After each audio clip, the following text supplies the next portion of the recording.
Bidan dalam penegakan hukum. Ada seorang bidan senior di desa pinggiran kota yang sangat terkenal bernama Bidan Kamti. Bidan ini terkenal karena berani menangani kasus-kasus persalinan dan kehamilan yang beresiko,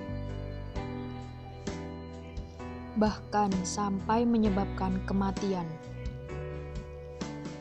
Namun meskipun bidan ini bidan senior dan sangat terkenal, ia tidak pernah sekalipun melakukan upaya promotif di daerahnya sebagaimana tugasnya sebagai seorang bidan komunitas. Jelas hal sepele seperti ini telah melanggar kewajiban Ibu Kamti sebagai seorang bidan. Selain tidak pernah melakukan kegiatan promotif, ia juga memiliki temperamen yang buruk.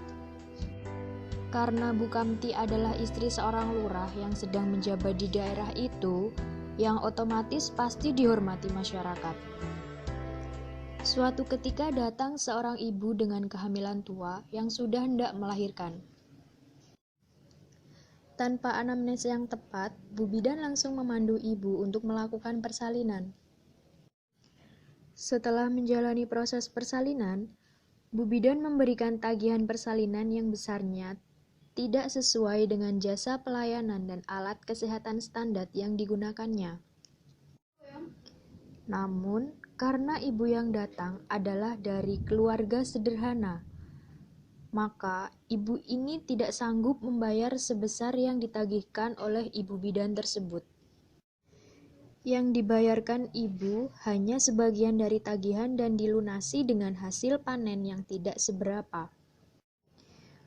Bu Bidan yang merasa dirugikan langsung memulangkan ibu tanpa konseling pasca salin yang tepat. Di sini, bidan telah melakukan penelantaran dan korupsi dari biaya persalinan tersebut. Di lain waktu, datang seorang ibu dengan putrinya yang hamil muda.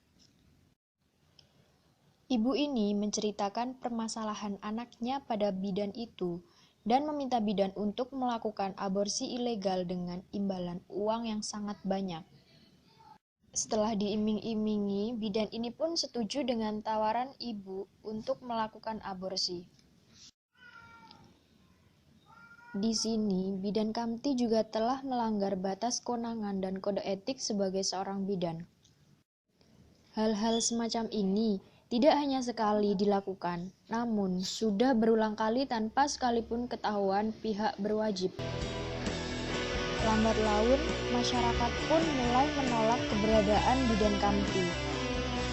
Sebagian melaporkannya ke polisi dan segera diusutlah kasus-kasus praktik ilegal Ibu Kamti yang kemudian diketahui telah melanggar beberapa pasal, di antaranya Pasal 1 Undang-Undang Kesehatan Nomor 36 Tahun 2009 tentang pelayanan kesehatan yang harus dilakukan bidan, dan Pasal 13 Permenkes 1464 Tahun 2010 tentang praktik bidan.